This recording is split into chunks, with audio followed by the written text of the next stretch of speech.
जय हिंद। आज हम लोग पढ़ने वाले हैं लार ग्रंथि इंसलाइबल ग्लैंड के बारे में। पिछले वीडियो में हम लोग दांत के बारे में पढ़ लिए हैं। आज हम लोग पढ़ने वाले हैं लार ग्रंथि इंसलाइबल ग्लैंड के बारे में। देखिए, हमारे मुंह गुहा के अंदर 32 को दांत पाए जाते हैं और 3 जोड़ी लार ग्रंथियाँ पाई जाती है। कितनी जोड़ी? 3 जोड़ी। संख्या में कितनी होती है? तो 6 होती है। 3 जोड़ी लार ग्रंथि में सबसे जो बड़ी ग्रंथि होती है वो पैरोटी ग्रंथि होती है। याद रखिएगा, सबसे जो बड़ी ग्रंथि होती है कौन ग्रंथि होती है? पैरोटी ग्रंथि। यही पैरोटी ग्रंथि जो सांप में क्या होता है? जहर का काम करता है। क्या करता है? सांप में जहर का काम करता है।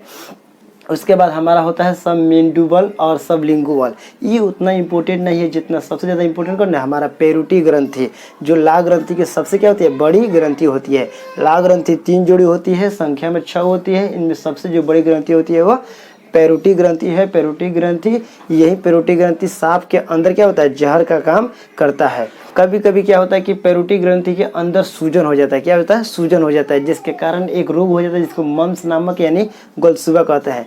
लोग क्या देखिए, कभी कभी किसी के बच्चा के क्या होता है? गोलसुआ हो जाता है। क्या कहता है? कभी आप लोग भी कभी गोलसुआ होगा, देख लीजिएगा। तो गोलसुआ हो जाता है तो क्या होता है? उसमें हम लोग गर्म पट्टी साट देते हैं और जल्दी के ठीक भी हो जाता है। उतना कोई बड़का बीमारी नहीं है। ये बस पैरोटी ग्रंथि में क्या होता है? सूजन, ये फूल जाता है। फूल जाने के कारण क्या होता है? मम्स या गोलसुआ हो जाता है। देखिए, मानव के मुंह में प्रतिदिन 1 से 1.5 लीटर क्या निकलता है? लार निकलता है। 1 से 1.5 लीटर लार निकलता है। यानी समझिए कि एक स्प्राइट का जो बोतल होता है 1 से 1.5 लीटर वाला, उसमें पूरा भर जाएगा। तो उतना हम लोग के मुंह में क्या निकलता है? एंजाइम, लार निकलता है, जिसमें 4 तरह के एंजाइम पाए जाते हैं। जिसमें कितने तरह के एंजाइम पाए जाते हैं? 4 तरह के, जिसमें से पहला है टाइलिन, उसके बाद है डायस्टेज, उसके बाद लाइसोजाइम, उसके बाद म्यूलिन है। टाइलिन और डायस्टेज दोनों अलग अलग एंजाइम है, लेकिन काम इसका एक ही है। काम इसका क्या है? एक ही है। क्या करता है? स्टार्च यानी मंड को पचाने में मदद करता है। स्टार्च यानी मंड को पचाने में मदद करता है। देखिए, मंड मतलब होता है कि जो अनाज के जो ऊपरी भाग यानी छिलका जो होता है वही क्या होता है? मंड यानी स्टार्च होता है, यानी चोकर को क्या करता है? पचाने में मदद करता है। उसके बाद हमारा अगला है लाइसोजाइम। देखिए, लाइसोजाइम क्या करता है? ये कीटाणुओं को मारने का काम करता है। देखिए, भगवान जानते थे कि आदमी कुछ होगा चाहे होगा, फूबर जरूर होगा। आप लोग भी क्रिकेट खेल लेते हैं, और क्रिकेट जब खेलते हैं तो उसमें क्या करते हैं? कभी कभी आप लोग गेम जीतते हैं तो उसमें से बिस्कुट उस्कुट जीतते हैं तो उसमें क्या करते हैं? उसी तरह खा लेते हैं। या कोई लड़का ऐसा होता है कि बिना हाथ धोले खाना वाना खा लेता है। ये सारी की सारी क्या होता है? लाइसोजाइम कीटाणुओं को मारने में मदद पहुंचाता है। देखिए, बहुत से मजदूर क्या होता है कि सुरती उरती बनाकर खाते हैं तो क्या होता है? उसके हाथों में जो बैक्टीरिया रहता है यानी कीटाणु रहता है, वो जैसे मुंह में अंदर जाता है उसको कौन मार के खत्म कर देता है? लाइसोजाइम। तो लाइसोजाइम का होना क्या है? बहुत जरूरी है। हमारे आँख के आंसू में क्या होता है? लाइसोजाइम होता है। हमारे पसीने में क्या होता है? लाइसोजाइम होता है। ठीक है, छोटे छोटे बच्चे में लार क्या होता है? बहुत ज़्यादा निकलता है। बहुत ज़्यादा निकलता है। वो इसलिए निकलता है कि भगवान जानते थे कि छोटे छोटे जो बच्चे हैं वो जहाँ तहाँ से कुछ गंदगी चीज़ों को उठा खा लेते हैं।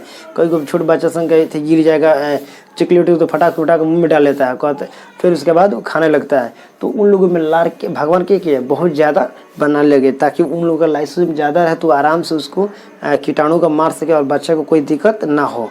और कभी कभी देखिए, बहुत बच्चा को यार लार चूने लगता है, इधर उधर बहने लगता है, तो उनके माँ क्या करती है? धर के एक लड़चुवनी एक रुमाल के रूप में बांध देती है।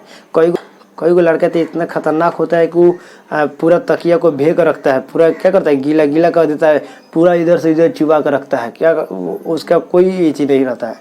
सुबह में हम जो पैच पढ़ाते हैं उसमें तो कई होता है कि बिना कुला उला कर सब लार और सब लगे इधर से उधर चला आता है।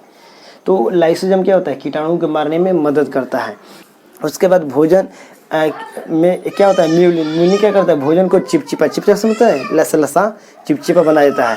जब चिपचिपा भोजन को बनाने का काम करता है म्यूलिन, भोजन को चिपचिपा बनाने का काम कौन करता है? म्यूलिन। या भोजन को बहुत ज़्यादा क्या करता है? उसको चिपचिपा बना देता है, ताकि भोजन को निगलने में आसान हो। कोई अब मान लीजिए कोई भोजन इस तरह घट गया, वो चिपचिपा निकला तो नटिया मटक जाएगा इसका। तो भोजन को पचाने में क्या होता है? चिपचिपा कौन बनाता है? म्यूलिन।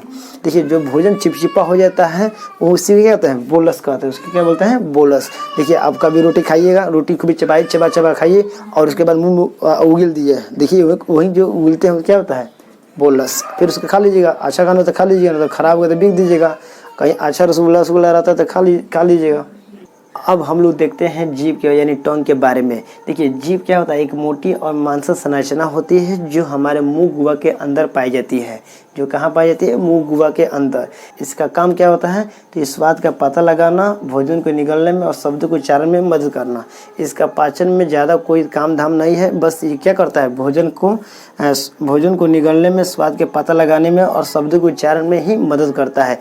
देखिए हमारे जीभ को ऊपर क्या होता है, छोटे छोटे दाने के रूप में, अंकुर के रूप में छोटी छोटी क्या होती है, कलिकाएं पाई जाती है, जिसे क्या कहते हैं, स्वाद कलिका कहते हैं। जिससे क्या कहते हैं, स्वाद कलिका कहते हैं। इसको इंग्लिश में टेस्ट बॉन्ड्स कहते हैं। क्या कहते हैं? टेस्ट बॉन्ड कहते हैं। इसकी संख्या लगभग 10,000 होती है। इसकी संख्या कितनी होती है? 10,000 होती है। देखिए जीभ पर, देखिए यहाँ पर एक फोटो लगाए हैं, इस पर देखिए ध्यान से। जीभ की जो हमारे जीभ के ऊपरी सतह होती है उसमें क्या होता है, स्वाद कलिका होती है। यही क्या करती है, स्वाद का पता लगाने में मदद करती है। अब हम लोग देखते हैं ग्रास नली यानी ओसोफेगस। इसी को भोजन नली यानी फूड पाइप कहा जाता है। ये मुंह गुहा से लेकर अमाशय तक होती है। इसकी जो लंबाई होती है कितनी होती है, 25 सेंटीमीटर। ये मुंह गुहा से लेकर कहाँ तक होता है, अमाशय तक। इसकी लंबाई कितनी होती है, 25 सेंटीमीटर। ये एक नली के समान होता है। ये थोड़ा सा टेढ़ा होता है, याद रखिएगा। ग्रास नली थोड़ा सा क्या होता है, टेढ़ा होता है।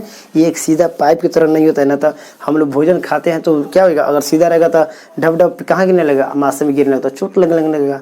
तो उसी से बचने के लिए इसमें क्या होता है, एक क्रिया होती है। जब भी हम लोग भोजन, कितना हो आप तेजी में भोजन कर लीजिए, कितना हो तेजी में कीजिए। कोई को लेकर तब जाता है भोजन में खाने के लिए तो हबर हबर खाता है, इतना तेजी में खाता है, इतना तेजी में खाता है कि मुंह चलाता ही नहीं, खाली घोरता है खाना भोजन को।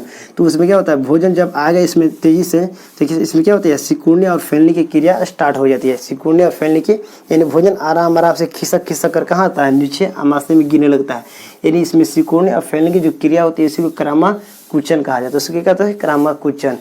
याद रखिएगा, ग्रास नली में किसी प्रकार की कोई पाचन ग्रंथि नहीं होती है, इसीलिए इसमें पाचन की क्रिया नहीं होती है। ये सिर्फ एक रास्ता होता है जो मुंह गुहा से अमाशय तक जोड़ने का काम करता है। इसमें भोजन धीरे धीरे खसक खसक कर यानी सिकुड़ कर सिकुड़ते फैलते हुए आराम आराम से क्या होता है, आकर अमाशय में गिर जाता है। बस इसका यही काम होता है और इसका कोई काम नहीं होता। इसकी लंबाई कितनी होती है, तो 25 सेंटीमीटर होती है। इसमें पाचन की कोई क्रिया नहीं होती है। अगर कोई पूछे कि इसमें पाचन की क्रिया क्यों नहीं होती है, तो इसमें बोलिएगा कि इसमें पाचन नामक ग्रंथि कोई होती नहीं है, इसी कारण इसमें पाचन की क्रिया नहीं होती है। यहाँ पर हम एक चित्र बनाए हैं, इसको थोड़ा ध्यान से समझिएगा। देखिए भोजन सबसे पहले हम लोग कहाँ रखते हैं, मुंह गुहा के अंदर। मुंह गुहा के अंदर दांत क्या करता है, फिजिकली क्रिया कर उसको तोड़ कर छोटा बना देता है। उसके बाद हमारा लाल जो ग्रंथि है, जो लार निकालता है, वो भोजन के केमिकल यानी उसमें फेंट कर भोजन को पचाने का काम करता है। उसके बाद भोजन कहाँ आता है हम लोग का, ग्रास नली में। कहाँ आता है, ग्रास नली में। जब ग्रास नली में आता है तो यहाँ पर भोजन की कोई पाचन की क्रिया नहीं होती है, क्योंकि इसमें पाचन ग्रंथि नहीं होती है। इसमें सब क्या है, मुंह गुहा से अमाशय तक पहुँचाने का एक रास्ता होता है जो सुरक्षित पहुँचाता है। उसमें एक सिकुड़ने फैलने की जो क्रिया होती है उसे क्या कहता है, क्रामाकुचन कहते हैं। क्या कहता है, क्रामाकुचन। इसमें जब भोजन अमाशय तक आता है तो अमाशय में भोजन का पाचन अच्छी तरीके से होता है। इसमें जब भोजन के पाचन क्रिया हो जाती है तो बगले में हमारा क्या होता है, लीवर होता है, यकृत। यकृत से भी क्या होता है, उसके नीचे पित्त की एक थैली होती है जिसको पित्ताशय बोलते हैं। यहाँ से पित्त रस निकल कर भोजन को पचाने में क्या करती है, मदद करती है। और उसके बाद लेफ्ट साइड में जो हमारा अग्नाशय है, ये भी क्या करता है, भोजन को पचाने में मदद करते हैं। इसमें से एंजाइम निकलते हैं जो भोजन को पचाने में मदद करते हैं। इसमें जो पचता है उसको छोटी आंत कहता है। इसके बाद भोजन जो पच कर कहाँ जाता है, बड़ी आंत में। इसमें केवल जल का ही अवशोषण होता है।